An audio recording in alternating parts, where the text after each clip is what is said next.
Բարև Ֆակտոր TV հյուրը նժար սահմանադրական շարժման համայ հիմնադիր Նինա Կարապետյան, Ստեվարդես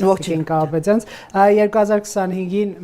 հասարակական քաղաքական դաշտում կտրուկ նորություններ ձեր տեղաշարժը իրավապաշտպան դաշտից քաղաքական գործունեություն եւ 26 ընտրական տարի է արդեն դուք հայտնել եք որ մասնակցելու եք որպես ձեր ուժի վարչապետի թեկնածու չեք զղջացել այս անցման համար այսինքն այս դաշտում, որտեղ կան հին գայլեր, նոր գայլեր, հարուստ գայլեր, չաղ ու բախտավոր գայլեր, ձեր նման ուժերի շանսը ինչպիսին է, այսինքն որոնք է ձեր անելիքները։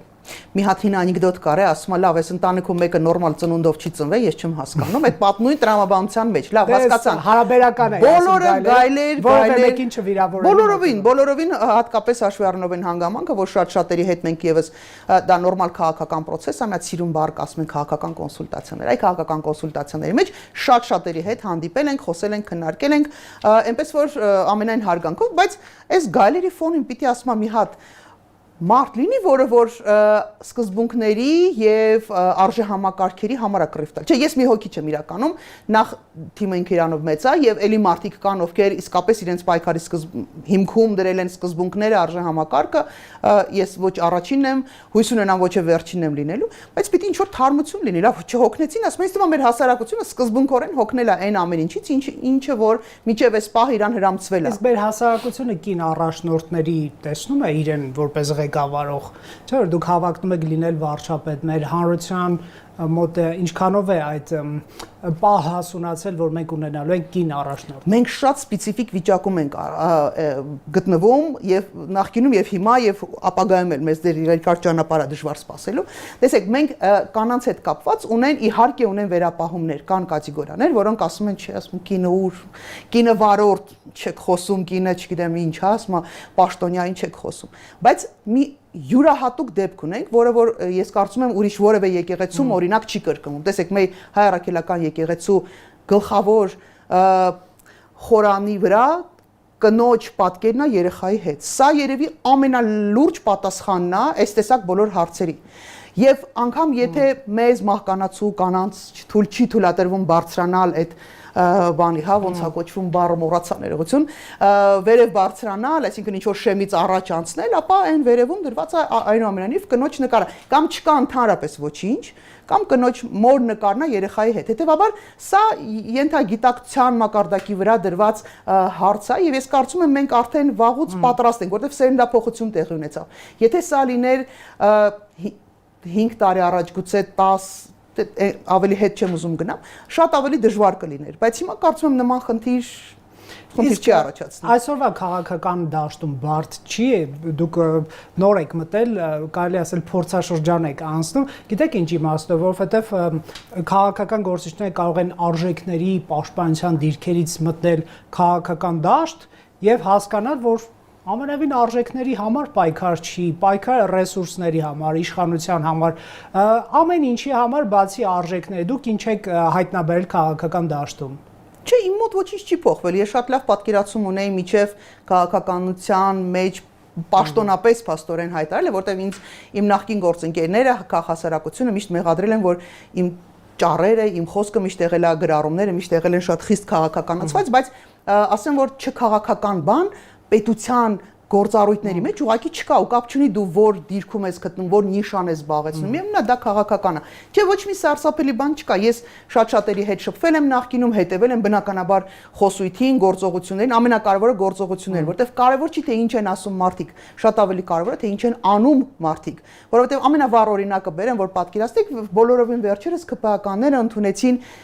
բարեվարկության կանոններ ու ասին, որ էլ չեն հայելու շատ բարեկիրթ Բայց դրա փոխարեն մենք տեսանք ինչպես է օրինակ վարչապետը հայտարարություն անում ու կոչ անում այն իր համախոհներին գնալ ինչ որ եկեղեցիներ, որտեղ ինքը բացակայելու է վարչապետը, դե ինքը կուզենար իհարկե բոլոր եկեղեցիներում ներկա գտնվել, բայց որտեղից որ ինքը բացակայելու է, գնալ այնտեղ եւ իրենց տեսակետը կամ անհամաձայնությունը հայտնել, օրինակ երբ որ հնչում է կաթողիկոսի անունը։ Սա խոսքի թղթի, ասում եմ, թղթով ամեն ինչ նորմալ է, բայց իրական գործողությունը լրիվ ուրիշ բանի մասին է խոսում։ Այնպես որ շատ կարևոր է հետևել մարդկանց խոսքին, ներողություն, բացի խոսքից նաև գործողություններին։ Ես կարծում դժվար եմ պատկերացնում, որ իմ մեջ լինի այնպիսի փոփոխություն, կտրուկ փոփոխություն, որը հնարավորություն կտա այ հրաժարվել այն մտածողությունից, այն ապրելակերպից, այն սկզբունքներից, այն արժեքներից, որոնք կրողն եմ եղել։ Եվ վերջո Ռոբերտ ջան, ես 50 տարեկան եմ, 50 տարեկանում այդ աստիճանի կես դար է, այս տարիքում գնալ փոփոխությունների, ես կարող էի գնալ շատ ավելի վաղուց, եթե զեղչողը լինեի սկզբունքներն ու արժեքները, շատ վաղուց զեղչել պրծել է, ասում եմ, պաշտոնել է ունեցել, փողել է ունեցել, հնարավորություններս էլ էին ներել, կա շեմ, որը իսկապես հնարավոր չի հաղթահարել։ Ես կարծում եմ, որ դա էլ հենց դա է, որ այն մարդիկ, ովքեր մտերիմ չեն, ընկերական հարաբերություն չեն, ասենք նեղ շրջապատից չեն, նաև դա է, որ մարդկանց մեջ վստահություն է ներշնչում, որովհետև մարդիկ շատ լավ զգում են, կան բաներ, որոնք մարդիկ չգիտեն, քո մասին կարող են չիմանալ, բայց այ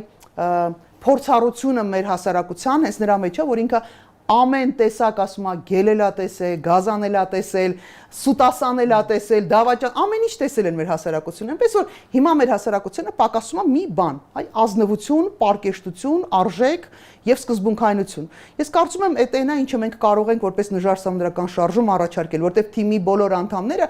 անդամներին դեռ չեն հասցրել ներկայացնել, բայց բոլոր հիմնադիր, համահիմնադիր ներկա բացակա բոլոր մարդիկ իսկապես արժեհամակարգի գրող են։ Տիկին Կապետյան, տեսեք, մենք կարող ենք լինել լիբերալ, պահպանողական, սոցիալիստ եւ այլն, հազար մի գաղափարական հոսանքներ կան, անարխիստ, բայց պետք է որ այս պետության ներսում լինեն արժեքներ, որոնց շուրջ կա կոնսենսուս, ասենք պետականություն, ինքնիշխանություն, ժողովրդավարություն, մարդու իրավունքների պաշտպանություն, որովհետև դա վերաբերվում է բոլորին։ Եթե մի ուժ ասի, ես դեմ եմ ժողովրդավարության, նա պետք է հասկանա, որ ինքը հենց այսօր կարող է հայտնվել բանտում առանց դատու դատաստանի, երբ որ ժողովրդավարության դեմ ոտնձգություն են անում, երևի դա պետք է հասկանալ կամ մարդու իրավունքների գաղափարախոսության մեջ։ Հայաստանյան ներքաղաքական դաշտում ինչպիսի պայքար կա, արժեքային պայքար, այս իրար կեղտ նետոցի, չգիտեմ, հայհոյանքներ դրանով հանդերձ, ինչ որ արժեքային հենք երևում է այս պայքարի կամ գզվրտոցի մեջ հաճախ։ Շատ քիչ, հենց բուն արժեքային պայքարը շատ քիչ է։ Անշուշտ կան նաև կան այսպես պահպանողականների մեջ կան որոշակի ուժեր, լիբերալ ու ժողովրդավար իրանց հայտարարող ուժեր էլ կան, բայց հայտարարության մակարդակով, որովհետև եթե դու հայտարարում ես, որ դու լիբերալ ես, ժողովրդավար ես, չգիտեմ ինչ ես, մարդու իրանքների կողմնակից ես, արևմուտք գնալու կողմնակից ես, բայց զուգահեռաբար արդարացնում ես բռնությունները, հետապնդումները, ապօրինի դատական ակտերը, դու ընդհանրապես այդ ամենի հետ կապ չունես։ Այսինքն շատ շատերի մոտ, բայց նայեք, այս պահպանողականների մեջ ինչ-որ տարօրինակ բաներ կա, հա, մեկ-մեկ ինչ-որ գործողություններ ես տեսնում, մտածում ես Ժորժ ջան, դու գիտեք, որ այդ պահպանողականություն մեջ որևէ կերպ չի տեղավորվում։ Բայց սա մեր ներպետական միայն խնդիր չի, իսկ սա հայկական ֆենոմեն չի։ Աշխարհի ընթացող փոփոխություններն այնպիսին են, որ շատ երկրներում այդ սահմանները, հա, լիբերալ, պահպանողական, ցենտրիստների համարը բոլոր դառել են ցենտրիստ, որովհետև այս փոփոխությունները, որոնք տեղի ունենում եւ հատկապես ոչ թե ցանկությունը ընտրվելու, այլ մոլուցքը շատերի ընտրված լինելու, իրանց բերում է ինչ-որ sense անորոշության մեջ, մեկ է նայում ես, ասում է երկու կողմերը միսի վարքագիծ են դրսևորում, միսի խոսույթ են դրսևորում, ընդհանրապես պատկերացնելու չի։ Ու դա ոչ մի սարսափելի բան դրա մեջ չկա։ Երբ որ ֆորմացիաները փոխվում են, երբ որ ցիվիլիզացիոն այսպես մեծ փոփոխություն է տեղի ունենում, անպայման լինում են նաև այս տեսակ տեղաշարժեր, փոփոխություններ, ես կարծում եմ ինչ-որ ժամանակ հետո մենք նորարարությունների ենք տեսնելու, այդ թվում նաև քաղաքականության մեջ, այդ թվում նաև այսպես բաժանման մեջ, հա, աչերի ձախերի ու մնացածների բաժանման մեջ, ելի ինչ-որ նորարարություններ տեսնելու ենք, որովհետև այն փոփոխությունները, որոնք մեզ կբերեն, հիմա թվում է թե մի բան կասեմ, որը մեկը մյուսի հետ այդքան կապ չունենա, բայց արհեստական բանականությունից մինչև տեխնոլոգիաների զարգացում իսկապես բերելու է այնպիսի մեծագույն ու խորքային փոփոխությունների, որ մենք շատ ինստիտուտներ, որոնք ունեցել ենք նախկինում, դրանց կարիքը գուցե չենք ունենա, դրանց մոդելների փոփոխության անհրաժեշտություն կունենանք պարտադիր։ Այնպես որ մենք ապրում ենք շատ հետաքրքիր ժամանակաշրջանում եւ սա նաեւ բացի հետաքրքրից իհարկե բան կա, չէ, չինական ասացված կա, ասում է այ հետաքրքիր այտենց գրավիչ ժամանակներում ապրես, բայց դա նշանակում է նաև խառնաշփոթ վիճակ, դա նշանակում է նաև ծանր վիճակ, անորոշություն, սպասման ինչ որ վիճակ ու միշտ չի որ այդ սպասումը դրական է լինում, բայց այս ծանր վիճակները իրանք նաև շանս են տալի հասարակությանը, ժողովրդին, պետություններին գնալ այնպիսի փոփոխությունների, որոնք ինքը որևէ այլ իրավիճակում ուղղակի չէր գնա, որովհետև միջին վիճակն էր բավարար, ասում եկեք չխառնե, եկեք չբզբզանք, որ մի բան էլ ավել համը դուրս չգա։ Բայց մենք իսկապես թե աշխարհը, թե մենք այնպիսի իրավիճակում ենք հայտնվել, որ մենք կարիք ունենք այդպիսի խորքային փոփոխությունների, եւ ես որպես դժվարսանդրական շարժման ներկայացուցիչ կարող եմ ասել, որ մենք տեսնում ենք այդ լուծումները, մենք ունենք այդ պրոյեկտները ու ծրագրերը, եւ կարծում եմ, որ արդեն 26 թվականին մենք հնարավորություն կունենանք ավելի պարզեցված, ավելի բացված ցույց տալ, թե ինչ պրոյեկտներ է պետք անել այս երկիրը այս վիճակից դուրս հանելու համար։ Տիկին Կարապետյան, իսկ դուք որպես քաղաքական գործիչ, ձեր օրինակ ծրագրերը փորձում եք վերցնել, կայացնել, թղթին հանձնել, ապա նաև լուծումներ առաջարկել բխեցնելով ժողովրդի կարիքներից, թե փորձում եք դուք ինչ որ լուծումներ համարյա պարտադրել։ Գիտեք ինչու, որովհետև որոշ քաղաքական գործիչներ, որ լսես թե իշխանությունից, թե ընդդիմությունից, նրանք շատ հաճախ խոսում են բաներից, որ իմ շատ սուբյեկտիվ տեսանկյունից մարդկաց չի հետաքրքրում կամ ոչ այնքան պոպուլյար բան է։ Ես չեմ ուզում թեզերի անուններ տալ, չասեն թիրախավորում ես, ահա, քաղաքական գործիչներ, բայց անիրատեսական ծրագրեր կարող են մեջտեղ բերել հասկանալով, շատ լավ հասկանալով, որ դա այսօր իրագործելի չի, ինչ է ուզում հայաստանյան հանրությունը։ Մենք ունենք այդպիսի ախտորոշում, ո՞րն է ակնկալիքը քաղաքական գործիչներից։ Կարծում եմ բոլոր սոցիոլոգիական հարցումները միայն մենք չենք նայել, կարծում բոլորն են նայել, հիմնական երկու սպասելիքը դա անվտանգությունն է եւ վերջապես այդ արդարության զգացումի վերադարձը, հա։ Հիմա երևի մի հատ էլ մի կետ էլ ավելացել, փոխակերպված պիտի ասեմ, դա արժանապատվության վերականգնումն է, որտեղ այսքան նվաստացում մենք չենք ապրել որևէ ժամանակաշրջանում։ Այսինքն, այս բոլոր խնդիրների լուծումները, այդ բոլոր հարցումները ցույց են տալիս, որ անհրաժեշտություն կա ինչ որ հասարակությունը ինչ որ սպասում ունի, կոնկրետ ինչ որ գործողությունների սպասում ունի, բայց դա բավարար չի երկրում վիճակ փոխելու համար։ Այսինքն 5 տարի կառավարելուց հետո նորմալ վիճակ ստեղծելու, պահպանելու համար դա բավարար չի այն ինչի սպասումը ունի հասարակությունը։ Հետևաբար, այո, դրա մեջ պիտի ներգրաված ցանկացած պրոյեկտի մեջ պիտի ներգրաված լինեն եւ այն ինչի ակնկալիք ունի հասարակությունը, ժողովուրդը, որովհետեւ ես կարծում եմ նախ դա շատ արդարացի բան է, հա, զգացում է, մարդիկ իսկապես ուզում են անվտանգություն, դա բոլորս ենք ուզում, առանց անվտանգության հնարավոր չի ապրել։ Արդարադատությունը ասում է դե կներեք, ասում է ես արդեն հոգնել եմ այդ արդարադատության։ Ու կյանքիս ուղիղ կեսը կռիվ եմ տալի արդարադատություն, արդարություն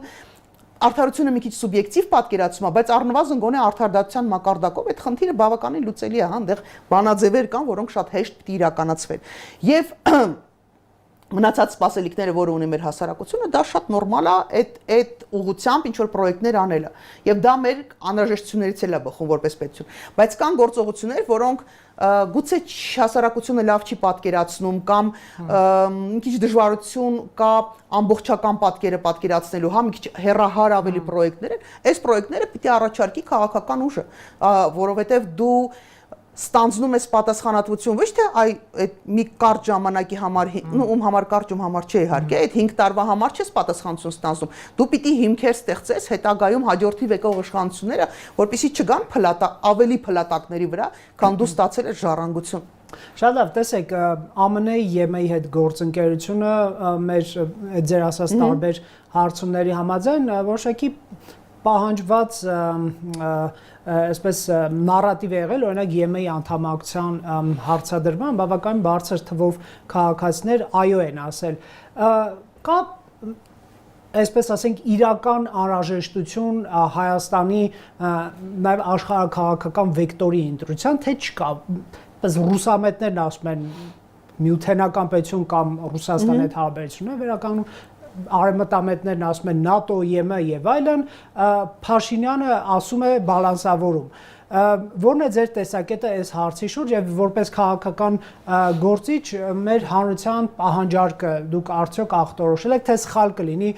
բոլորի վրա ինչ որ մի նարատիվ տարածել։ Տոկոսային հարաբերություններով շատ ճիշտ նկատեցիք, մեր հասարակության ճնշող մեծամասնությունը այո է ասել արևմուտքի հետ հարաբերությունների, բայց մենք եթե ժամանակին ունենք շատ հստակ միասնական արևմուտքի դեմս Միացյալ Նահանգների եւ Եվրոպայի, հիմա բավականին լուրջ խնդիր է առաջացել, անգամ Եվրոպան եւ Միացյալ Նահանգները իրար մեջ խնդիր ունեն ու բավականին լարված հարաբերությունների մեջ են։ Հետեւաբար մենք հայտնվել ենք մի քիչ դժվար վիճակում, որովհետեւ Եվրոմիությանը այս պահին անդամակցելու, երբ որ դու ունես պրոյեկտներ, որոնք Միացյալ Նահանգներն ա եւ մեծ պրոյեկտներ եւ ապագայի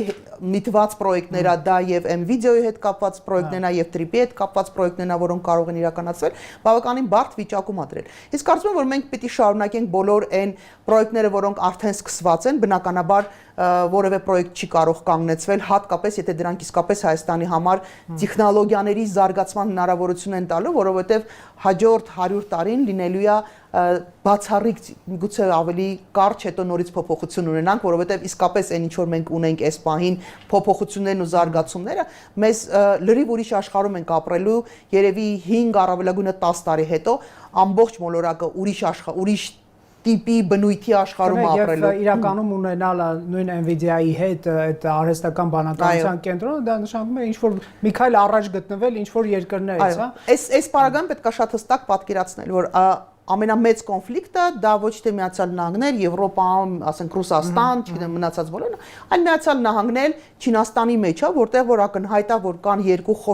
խոշորագույն խաղացողներ, որոնք իրար մեջ մրցում են։ Հիմա ամբողջ խնդիրը հետեւյալի մեջ է, որ կողմի վրա ես դու նախընտրում լինել, քանի որ արդեն այստեղ կան Nvidia-ն, Trip-ը, ընտրության հարցը դրված է։ Ես կարծում եմ, որ մեզ համար այո, ընտրության հարցը արդեն իսկ մեծ արվել է առաջարկ, որից շատ դժվար է լինելու եւ իմաստել ես չեմ տեսնում հրաժարվելու, որովհետեւ տեխնոլոգիաները դա վաղվա դա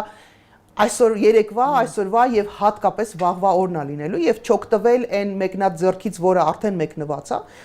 ուղղակի հիմարություն կներ։ Բայց մի զուգահեռաբար ինձ համար օրինակ բացարձակ ինչ նկատի ունեք, եթե այդտեղ կոնկրետացնեք, նկատի ունեք Trip-ի եւ արհեստական հատկապես արհեստական բանականության հետ, որտեղ Trip-ի հետ դեռ դետալները, մանրամասները պարզ չի, բոլոր դեպքերում այնտեղ կան մի փոքր անհասկանալի ինչ որ իրավիճակներ, որոնք բանակցելու իսկապես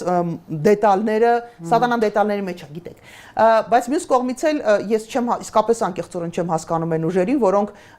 թշնամանք են տարածում այնպիսի երկրի նկատմամբ, ինչպիսին է Ռուսաստանի Դաշնությունը։ Ռուսաստանի Դաշնության հետ կարելի է եղբայրություն, ավակ եղբայրություն իհարկե մերժել իրենց մշտական ասված խոսքը, հա, մեր ավակ եղբայրն է, старший брат կատեգորիայի մեջ, բայց նաև թշնամանալ Ռուսաստանի Դաշնության հետ կատարյալ հիմարություն է, որտեղ Ռուսաստանի հետ թշնամանալը մենք հիմա տեսնում ենք ցավալիորեն այն ինչ որ տեղի անում Ուկրաինայում եւ էլի տարբեր տեղեր Վրաստանը ինչ վիճակի մեջ հայտնվեց։ Եվ կնեք Ռուսաստանը պետք է ռիսկերի կառավարման տրամաբանությամբ առաջնորդել։ Բնականաբար է, պետք է հաշվարկել, փոխադարձ ռեսուրս մենք երևի չունենք Ռուսաստանի մեղմացած։ Ես կարծում եմ շատ քիչ երկրներ կան, որոնց այդ թշնամանքի ռեսուրս մենք ունենք, այդ մի կողմից, բայց մյուս կողմից ես իսկապես իմաստը չեմ տեսնում թշնամություն անելու, եթե կարելի է նորմալ մարդկային գործընկերային հարաբերություններ ունենալ տարբեր ոլորտներում, տարբեր ուղղություններով, հատկապես եթե սկսում ես արդեն որպես քաղաքականությամբ ավելի խորը հետաքրքրվող մարդ, սկսում ես հասկանալ, որ շատ տարբեր երկրներ կան, որոնք առաջի հայացքից քեզ ծանոթել անվանումն էլ ծանոթ քեզ չթվա, բայց պարզվում է, որ մենք ունենք ինչ որ հարցերում կարող ենք ունենալ հետաքրքրություն, կարող ենք ունենալ շարժ, կարող ենք ունենալ, չգիտեմ, առևտրից սկսած մինչև որոշակի պրոյեկտների, լուրջ պրոյեկտների մշակման, իրագործման հետաքրքրություններ կարող ենք ունենալ եւ այս պարագայում թշնամանալը ես իմաստը չեմ տեսնում։ Ռուսաստանի հետ հարաբերություններում ինչ կարմիր գծեր պետք է Հայաստանը պաշտպանի ձեր կարծիքով, նաեւ 26-ին վստահ եմ Trip-ի նախագծի շուրջ արդեն համաձայնություն երբ որ չի բացառվում Հայ-Ադրբեջանական պայմանագրի ստորագրում եւ հազար ու մի այսպես պատմություններ կարող են լինել Ռուսաստանի թեման ավարտենք, ինչ կարմիր գծեր Հայաստանի Հանրապետությունը չթշնամանալով պետք է պաշտպանի Ռուսաստանի հետ հարաբերությունները։ Իսկ կարծում եմ ինքնիշխանությունը, այս պարագայում մեր ինքնիշխանությունը տարբեր ուղղություն այն բոլոր հարցերը, որոնք մեր ներքին ռեսուրսներին, ներքին ինստիտուտներին են վերաբերվում, ես կարծում եմ, այստեղ պիտի կարմիր գիծ լինի։ Որևէ մեկը չի կարող պատվերով պատվիրել քրեական գործեր կամ պատվիրել քրեական գործեր չիրականացնելը։ Սա մեր ներքին գործն է, բոլոր ուղղություններով դա կարելի է մի բառով ձևակերպել, դա կոչվում է ինքնիշխանություն։ Մենք մեր ինքնիշխանությունը որևէ մեկին, միայն Ռուսաստանի Դաշնության մասին չի խոսքը, որևէ մեկին չեն կարող զիջել, որովհետև ունեն չմիջամտելու կարմիր գիծը։ բոլոր իմաստներով, որովհետև սա էլ է ինքնիշխանության դրսևորում։ Ու ես շատ կուզենայի, որ թիրախը չընտրվեր միայն Ռուսաստանի Դաշնությունը, որովհետև ես կարծում եմ, որ միայն Ռուսաստանը չի, որ հետաքրքրություններ ունի, իսկ ցանկացած երկիր որը որևէ տարածքում ունի հետաքրքրություններ, անշուշտ ինքը նաև միջոցներ է ձեռնարկում միջամտելու, ներազդեցություն ունենալու, ներգործելու, եւ դրա մեջ մտնում են եւ Ռուսաստանի Դաշնությունը, եւ Ադրբեջանը, եւ Թուրքիան, եւ հարևան մնացած երկրներ, ովքեր որ հետաքրքրված են, ավելի հեռու գտնվող երկրները, որոնք եւս պակաս հետաքրքրված չեն։ Ստեղ պիտի բալանսը պահվի, որովհետեւ մեր ներքին գործերին որևէ մեկը խառնվել չի կարող։ Ցավում եմ, բայց այս պահի դրությամբ ես կարծում եմ, որ մեր ներքին գործերին շատ մեծ միջամտություն կա, սկսած չգիտեմ, Սահմանադրության փոխելու այդ պահանջից վերջացրած ընտրությունների միջամտությունով, որը բոլորովին չեն բացառում։ Տեսեք, 2025 բավական բուռն տարի էր, կալանավորումներ, հոգևորականների, տարբեր նաև գործիչների, ես ամենևին չեմ ուզում դատավորի դեր ստանձնել եւ ինչ-որ այնպես ասել, ով էր ճիշտ, ով էր սխալ, հատկապես որ քրեական գործեր դեռ դատաններում են եւ մենք պետք է հասկանանք ինչ է տեղի ունենում այդտեղ եւ ձեր գնահատմամբ այստեղ ավելի շատ գործ ունեցանք օրինականության հետ եւ եկեք նաեւ 26-ի տրամաբանություն տեղափոխվելով ինչ կարող ենք սպասել այդ առումով։ Լավ բան չունեմ ասելու, մենք ունեցանք շատ դժվար տարի, շատ ծանր տարի, խտրական տարի, անարդարության տարի ունեցանք։ Ես կարծում չէ, վստահ եմ, որ մենք ունեցանք քաղաքական հետապնդումների տարի եւ ավելի քան վստահ եմ, որ այդ տարին շարունակվելու է։ Ես ցավում եմ, բայց մենք 26 թվականին ունենալու ենք արդարադատության տեսակետից շատ ավելի ծանր տարի եւ ինքնին այն փաստը, որ որոշ գործեր գտնվում են դեռ դատարանում, հա, քննության փուլում են գտնվում, դա դեռ չի նշանակում, որ մենք արդարադատություն ենք տեսնելու կամ արդարություն ենք տեսնելու։ Բոլորովին, որովհետև մենք բոլոր ժամանակներում ունեցել ենք դատարաններ, ֆորմալ առումով ունեցել ենք դատարաններ, բայց արդարադատություն, օրինակ բերեմ, ամենապատկերավոր հասարակության համար մենք մարտի 1-ին ունենք անհաշվելի թվով քրեական գործեր, որտեղ մարդիկ մեղադրանք էր մարդկանց առաջադրվել, դատապարտվել էին, մի մասը անազատության մեջ էին գտնվել, անցավ 10 տարի եվրոպական դատարանը որոշումներ կայացրեց, ու այդ մարդիկ արդարացվեցին, բայց այդ արանքում 10 տարի անցավ, իսկ մարդիկ կորցրեցին աշխատանք, սեփականություն, բիզնես, առողջություն, որոշ մարդիկ կյանք կորցրեցին, սա զուտ դատարան ունենալը դեռ արդարադատության մասին չի խոսում։ Ծանր տարի ալնելու 25-ն էր ծանր, 26-ի առաջի գուցե եւ երկրորդ կեսը շատ ծանր process-ներով են անցնելու, բայց սա հաղթահարելի է, այնպես չի որ սա անհաղթահարելի մի հատ ուժ է, որը տարերային աղետ է իրականում ինչ որ տեղի ունենում մեր պետության ներսում, բայց անհաղթահարելի համարել չեմ կարծում։ Մենք ի վիճակի ենք իսկապես գնալ ընտրությունների եւ որոշում կայացնել։ Կան հարցեր, որտեղ մենք իսկապես ազդեցություն ունենալ չենք կարող։ Օրինակ, Միացյալ Նահանգներ, Չինաստան այդ մեծ բախման մեջ, թե որ կողմի վրա մեզ կթողեն, այսպես ասած,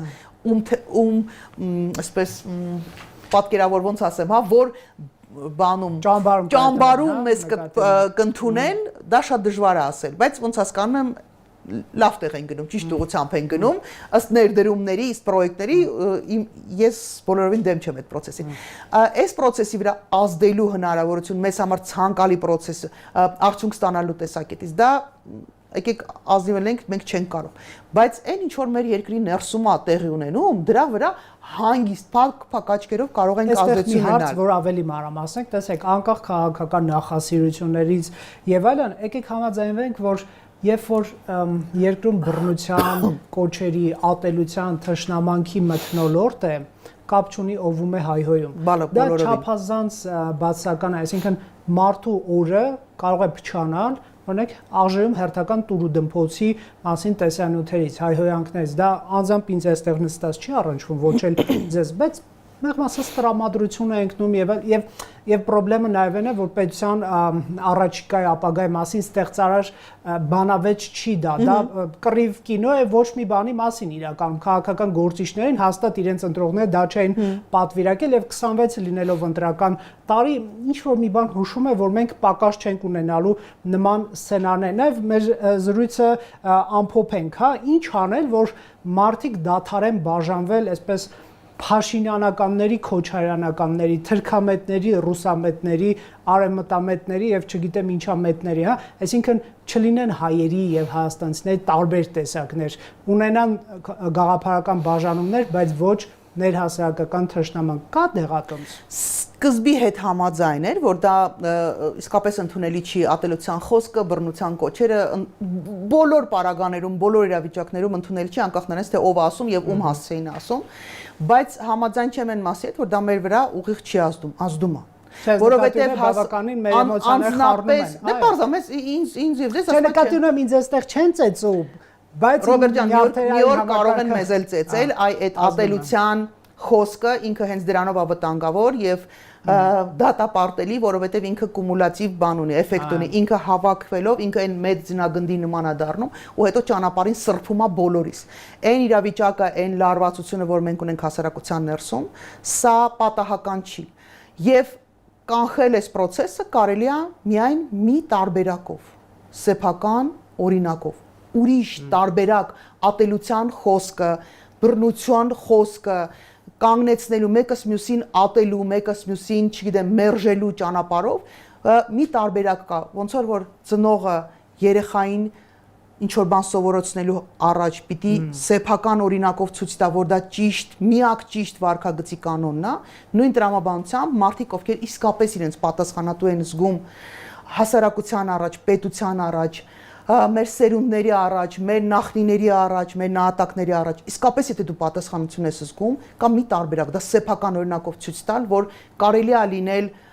կարելի է բանավեճ ունենալ, կարելի է անհամաձայն լինել, կարելի է տարբեր բևեռներում լինել, բայց չատել իրար ու կոչեր չանել մեկը մյուսի նկատմամբ բռնություն կիրառելու,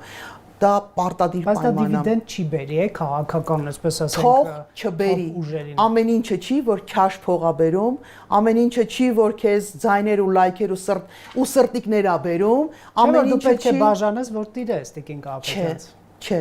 բաժանել են, կռվածրել են, զզվացրել են, հոգնացրել են եւ արդյունքում իրանք բոլորը մերժված են։ Անկամ եթե ինչ որ մարդիկ գնան իրենց ձայն տալու, ինչ որ ժամանակ հետո իրանք կզգան թե ինչքան է սխալը։ Որ պահին Հայաստանի Հանրապետությունում եղավ իշխանություն, adekvat իշխանություն, որը մտածում է ոչ թե սրտիկների, լայքերի, չգիտեմ ինչերի մասին, կամ հաջորդ ընտրություններում մեծ թվով ձայներ հավաքելու մասին, այն մտածում է պետության, ժողովրդի, անվտանգության, արժանապատվության արժեքների մասին է մտածում, այդ մարդիկ ամոթուց, ասում է, գերին են մտնելու, ամոթուց, բայց չեն մերժվելու, որովհետև բոլորը մերն են։ Այս երկրի ներսում